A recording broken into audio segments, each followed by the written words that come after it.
I'm actually someone who is a super consumer of everything you do, basically. Like, I love grocery stores, period. When I travel abroad, that is my single favorite thing to do, is just go check out a corner neighborhood grocery store.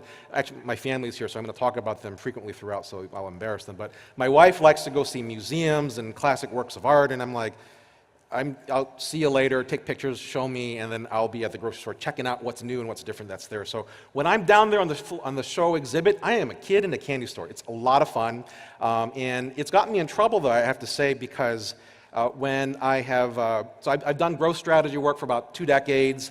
A lot of it has been in food and beverage, and whenever I pick up a new food and beverage client, I kind of have to go and buy a lot of their product and stuff. So when I did work for a deli client, I bought a ton of deli meat for a while, and to the point where my wife was like, stop bringing deli meat into the house. It's just too much now. And when I served a beer client, I did the same thing. There's way too much beer in the house, and I saw some of you at 1 a.m. the other night, and it seems like a lot of beer super consumers exist in the conference here today. And so to the point where when I told my wife about Doug Rao's presentation from Trader Joe's on food waste, she was like, he's clearly talking about you. And so that was the issue that I had to contend with, is the self-reality of what that was looking like. But I'm super excited to be here. In particular, the thing that I'm most excited about is for the IDDBA in the category is the whole potential that you all represent. So as I've looked across the industry, and I've done a lot of writing, I've done a lot of growth strategy work, and one of the things that we see and we face now today is that our industry has a bit of challenge going on here, right? So if you think about what has happened from 2011 to 2015, the food category grew $35 billion, which is great. This is food bought in grocery stores. However, only about 3% of that, about roughly $1 billion, came from the top 25 largest food and beverage companies. In actuality, the rest of that amount of growth was driven by a lot of the folks in the room, smaller up-and-coming companies, people who do private label. And so part of what I want to talk about today is the opportunity that you all represent, not just for yourselves, but to save the industry and help propel it forward, is really a great thing. And that some of the challenges that Mike talked about the other day, I have every bit of confidence that the people in the room here can overcome and grow and take us to new heights, and that's what I want to really get excited about, and hopefully that passion will transfer into you as well too, right? The 3 things I'm going to talk about that I hope you take away is there is a right way to grow.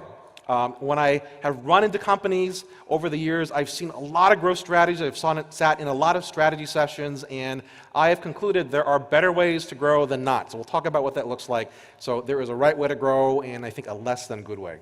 There is a right way to learn. I want to talk about what that looks like. There's a lot of discussion about big data that seems daunting, and part of what I think we want to get to is, what does it look like to relearn in a way around storytelling? Not just the numbers, not just all the data that's out there, but how do you weave a story about that, and how do you pull the origin story of how growth actually happens? And so, right way to grow, right way to learn. The last thing that we'll leave you with here is, what is the right thing to do right now? The last thing that I want this to be is an academic, theoretical thing that's like, I don't actually know what to do with this. My hope is that you are able to go back after you break everything down and go back to your day jobs, that I have clarity about the thing that I'm going to do tomorrow that will help my business grow, and if I can do that, then I'll consider that a job well done, right? Great. So here's the first part. There's a right way to grow. What is your growth strategy? And part of what I have observed is that 9 out of 10 companies that I run into, their fundamental way that they're trying to grow is to grow share. And so I was chatting with Jim from Starbucks before, and he'll come up right after me, is there's a whole idea of, let's say Jim and I were in the same category competing, is a lot of companies, the vast majority say, the only way that I can grow is to grow at the expense of what Jim does, right? So I'm going to take his share, I'm going to copy his product, I'm going to discount my pricing, I'm going to outspend him, and then he does the same to me, and then net, everything kind of goes to zero at the end. That's not a really good way of doing it. Yet most companies, at the core of what they are doing is splitting the pie. Not a good thing, right? In fact, the better way to do this is to grow your market. Don't just grow your market share, grow the market, period. And there are 3 ways of doing that. You can bring new users to the category. You can increase units per user, so the amount of content or product that they consume, or increase the price per unit. And Starbucks is just a magnificent opportunity of all of that, bringing in people who love coffee, bringing in people who don't love coffee, bringing in people who are drinking multiple cups of coffee a day, increasing the price per unit. A marvelous case, you all know that's one here, but my point is that this is happening all over food and beverage. It can be done, and my research has shown that when you can grow the category, 1% of the brands in the category capture 80% of the category growth, right? So a lot of companies will say, why should I make the pie bigger? Doesn't that just benefit everybody? I'm like, well, if you are the one leading the charge, you benefit disproportionately. The rising tide does lift all boats, but the one that's driving the tide up gets the most benefit from it. Does that make sense? Great. The second part of growing the market is actually to create an entirely new one. And I'll keep going back to Starbucks and Jim. But again, a similar thing of creating a new category is not like inventing something that's new on the periodic table. It's actually a breakthrough product innovation combined with a breakthrough business model innovation. And companies who do that, they grow their sales 4 times faster than comparable companies, and they grow their market capitalizations, their stock prices, 6 times faster. These are things that we've been able to prove out, that the strategy that is to grow the market in a fundamentally different way, that's better, is a far superior growth strategy than the growth share. Okay? If that's one thing you take away, please take away that. You are not competing with the people. Turn to your neighbor next to you and say, you are not my competitor. Can you do that right now? I know it's a little cheesy and stuff, but no, but this is really important because this show, I think what Mike and the IDDBA team has done is really remarkable, is that truly, truly, you are not competing with one another. You are not competing with the booth next to you or the booth that you think that you might be competing with. You are competing with food service, and we'll talk about what that looks like in a sec. But the more that we have this mindset of you have an opportunity to grow the market in a way, to learn from one another, and that the IDDBA is not a room full of competitors, but more like an Olympic village where you can learn from the best of the best that's here and take your business going forward there, okay? We talk about this growing the pie, articles that I've written in HBR, as well as creating the new category that's out there. All the research is documented. You can take a look at it then.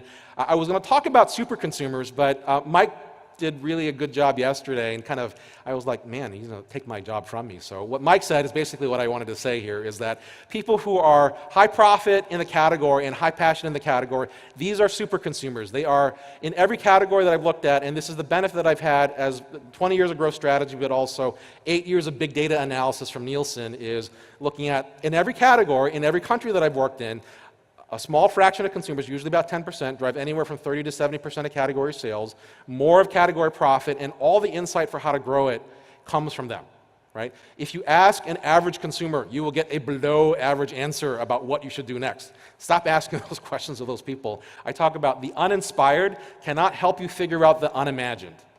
You have to start with passion. You have to start with these people here. I'm going to go back to Doug Rao's presentation again.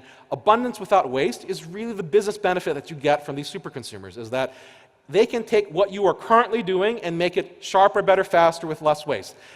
How can you grow with more efficient spend on your resources? And so you can sharpen your marketing strategies, your merchandising, your innovation that's there. You can grow the category by growing trips, growing your buy rate and penetration at the same time. This is not an either-or strategy, it's a both-and.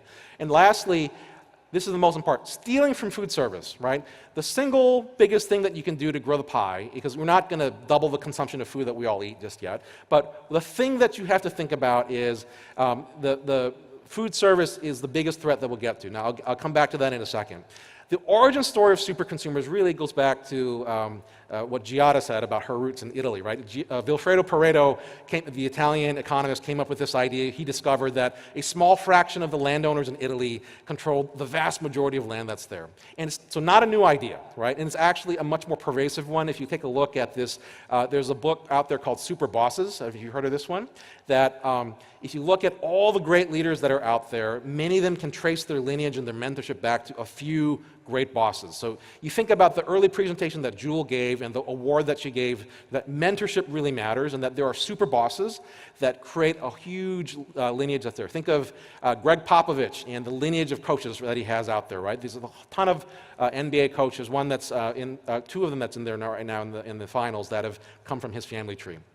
The next bit of this is that these are strategies, this idea of super consumers. We've tested them over 40 plus years at the Cambridge Group. We've tested them over my career, about 2 decades worth. And the firm writ large has generated about $20 billion of profitable growth for our clients using these ideas. Again, so proven out in practicality. Big data at Nielsen, we've looked and looked and looked, and ain't no category and ain't no country that doesn't have a super consumer phenomenon that's there, right? So we'll keep looking for it, but we haven't yet found it. And my personal experience is that there are brands that we've been able to double, like the Ballpark Angus hot dog brand was an idea that was born out of super consumers of hot dogs, which were teen boys in after-school snacks. They just ate a ton of these hot dogs. They were disappearing, what we called off-balance sheet eating. Mom had no idea what was going on here, and this is what we created from there, right? And so you had that. Good Thins was launched from this idea. Bud Light Lime, Keurig, in part, again, Keurig and Starbucks grew the coffee category at large. Even robots, consumer robots like Roomba and Generac, these are all ideas that we came out of this. You heard Mike talk about it. A super consumer of one category is a super of 9. Your best CRM data may sit in somebody else's data set, not in your competitor, right? So Generac, as an example, is the #1 manufacturer of standby generators. So your power goes out, it comes back in. Now, it's a hard sell unless you live in the Northeast and you have a bad nor'easter, or you're in the Mid-Atlantic or the Southeast and there's a bad hurricane that happens. So when bad weather events happen, you want to buy these things. When there is no weather event, you don't buy these things. And so the really hard sell is, how do you figure out how to smooth out the business? And so you got this idea of, we found super consumers here. They aren't people who buy multiple generators. That's kind of weird, right? But they're people who proactively buy them absent a weather event. Now, think about this, right? So if I were to come to you, you think selling your category, your brand is hard. How about I go to you and say, I would like you to spend $10,000 or more on a category you've never heard of for a need you may never have. Kind of a hard sell there, right? And so what we found were the people who were proactively buying these generators. Who were they? They were people who had 2 to 3 times the amount of life insurance than they actually needed. Kind of interesting there. They were super consumers of vitamins. Same kind of idea. I take these things every day. I think I'm going to get a benefit down there. I don't actually know that I do, but that's what I'm going to do. And they had, this was a kicker, they had 3 to 4 refrigerators and freezers in their home. They were super consumers of frozen food. And so for them, you would say to them, spending $10,000, they would say, I have like $3,000 worth of food in my fridges right now. It's a good idea. Let me get one of these things that's there, right? And the ability to go, for them to go to an insurance company and say, let's share data, right? My data can benefit you, your data can benefit me.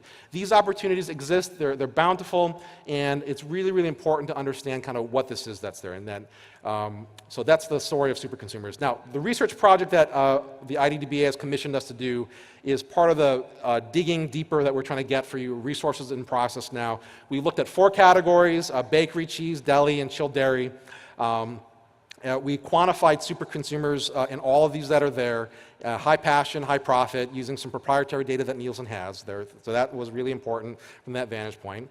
The real kicker is we spoke to 36 different super consumers across the different categories, right, to get their origin stories for how they became a super consumer in the first place, because that is the real power of the data that's there. The economics really matter, because you have to know and feel good that if you spent money behind them, it's worthwhile. But the origin story of how you become a super is really, really important for how you apply these ideas. I'll get to that in a second. Lastly, we synthesize all of these for how you're going to grow the pie in a way that's really meaningful. So all these come together is kind of what we're working on. We're really excited about it. Hope you get a lot of value out of it. And as someone who has benefited, I've done a lot of research projects. I benefit a lot of them. If no joke, like I use this as a pickup line for my wife, who's in the audience somewhere here. I said to her, let's not go out on a date. Let's have a research project. If we spend time together, do we like it or not? And we'll see how we go. So it's been 16 years and counting. We're still collecting data, but so far so good. I mean, if you're not Arnold Schwarzenegger, not a 5-time Mr. Universe, you're not Magic Johnson, 5-time NBA champ, you got to use what you got. So that, whatever you have there. Now, the power of the origin story there is really, really important, in that you aren't born a super consumer. There are several things that happen along the way that trigger you to become one there, right? So you don't start spending high per category right away, and there are certain points of every category evolution that you have here, and I'll talk to you about what that looks like. And I usually tell this story when my wife is not in the room, so we'll see how this goes afterwards. But so this is a story of my wife. and her journey of how she became a scissors super consumer. Okay? I tell you, they exist in every category, right? So at some point she said, I had no need for scissors. Why would I buy a scissors? You know, if you sent her an ad, if you gave her a discount, she'd say, I don't care, I'm not into it, right? Shortly after we got married, we bought our first place, and we had a home office, and we had to fill it. So lo and behold, she went out and bought one pair of scissors, right? And if you had told her, why don't you buy two? She would say, I don't need two, I just need one, right? And that, she became an average consumer. Now, after we had kids, my 3 kids are here, my wife had to stop her work as a nurse practitioner on the oncology floor, and you know, she was like, my world is Groundhog's Day. I do the same thing over and over again. I have no forward progress in my life. Oh no, what has happened to me right now? So she gets invited to a scrapbooking party, and she calls me on the way back, and she says, Eddie, don't be mad. I'm like, why would I be mad? She's like, I just spent $100 on scissors. And I'm like, thankfully for me, I was too perplexed to say anything really stupid and stuff, so I was like, how is that possible? She's like, well, they do different things. I'm like, what do you mean they do different things? They just cut. So I know they cut different shapes, and I was so confused at this point. I was like, okay, whatever, that's fine. So she got into scrapbooking then, and so scissors became something that she started to like, something that she started to want. Not something that she occasionally had a need for or with it there. Now, scrapbooking led to sewing.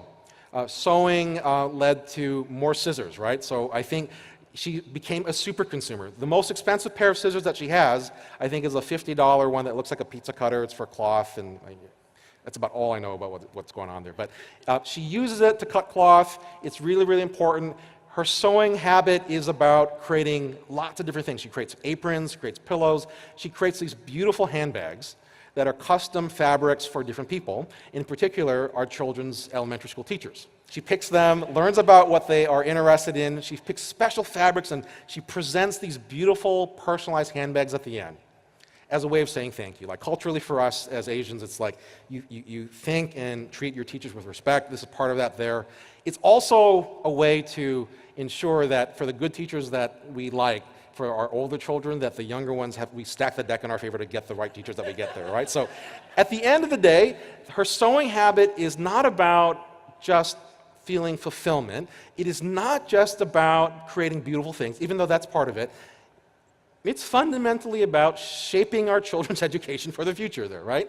And so if you had told me that the idea of a pair of scissors could do that, I would have laughed at you way back when.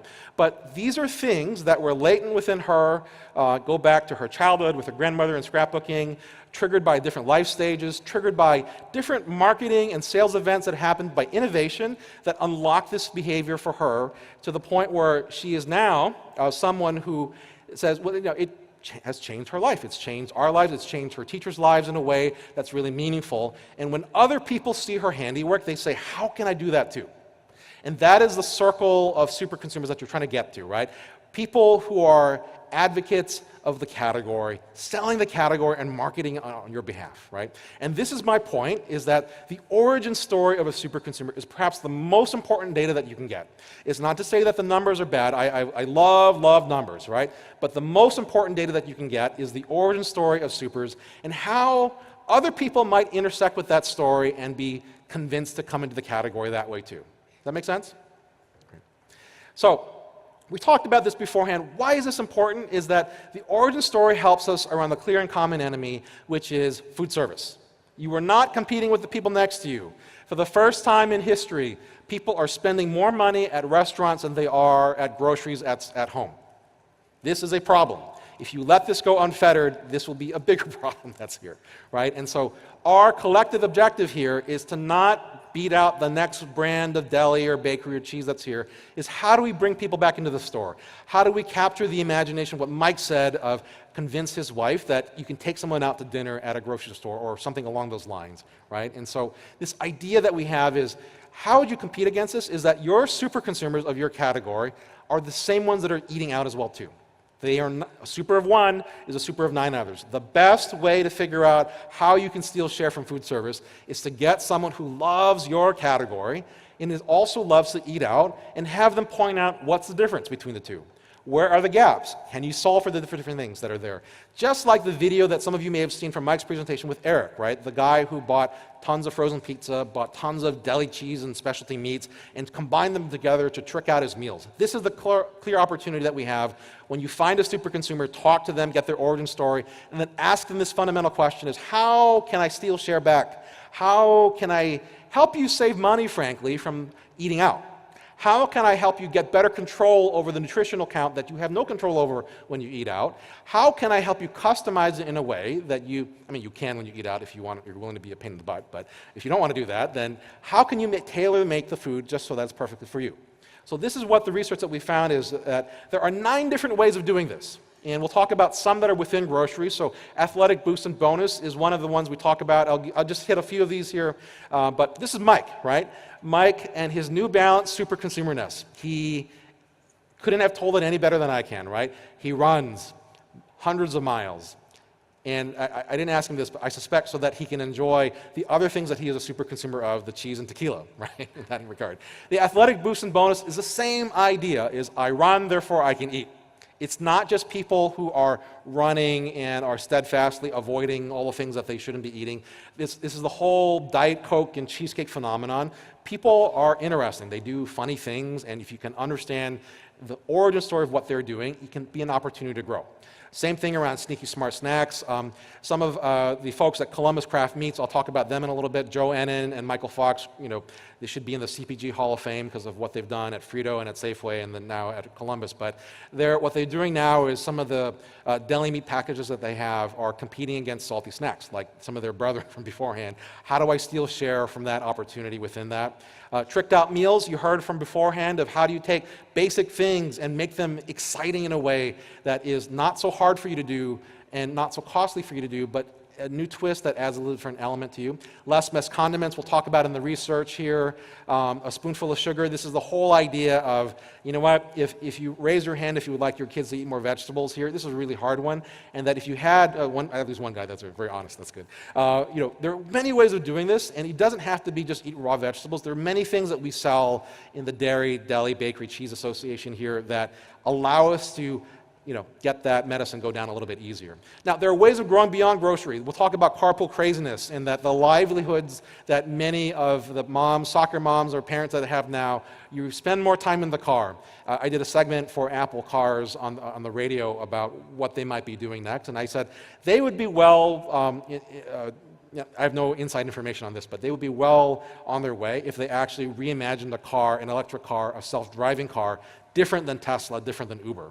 If you could actually have a kitchen on wheels, that might actually be something very interesting for solving carpool craziness. I mean, these are ideas that we'll think about. Some of you may not be able to do this on your own, so you'll need partners and help in doing this here.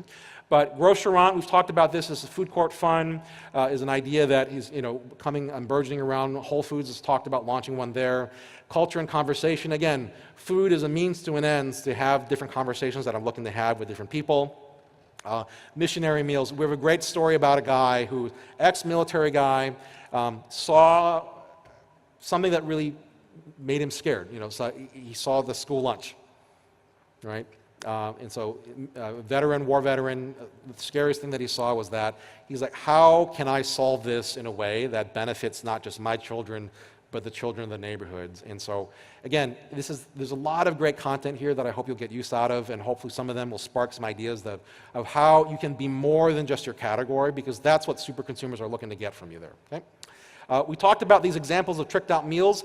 The inspiration is coming from food service, so if you've seen some of these gourmet grilled cheese spots that are out there, right? I mean, the grilled cheese is an iconic meal, but you can trick them out in a way that is fancy for adults and interesting enough for the kids, using a lot of the things that you're doing now today, right? Standalone grocerants like mod pizzas and part of what we're trying to get to is one of the big things that you can do tomorrow, right, is in addition to learning the right way, which is the origin story and applying it there, is how can I find ways to, truly reinvent food service before food service gets there first, right?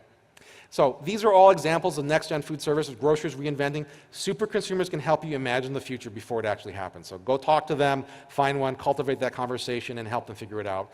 This is one from an example from David Gacom and the folks at Grecian Delights. Is they saw some trends around Mediterranean growth, culture, and conversation, and some of the hero slices that they're launching here that's done well in other retailers. An example of a great thing that gets at this idea of tricked-out meals. Like, how can you take the basic sandwich and reinvent it? It could be a hero, it could be classic sandwiches with hero meat on it, lots of different things that are there. I think this will be a winner on Trend. Go check it out. A lot of the solutions are out there in the marketplace or in the floor right now. This is the one that I talked about from Columbus Food of Sneaky Smart Snacks of how do you, it's not just a cheese plate and a salami plate, but how do you use this to get consumers to eat less salty snacks is part of the idea that they have there, right? I had a cracker super consumer, they exist, I tell you, that talked about crackers were the Nicorette for them for chips, right?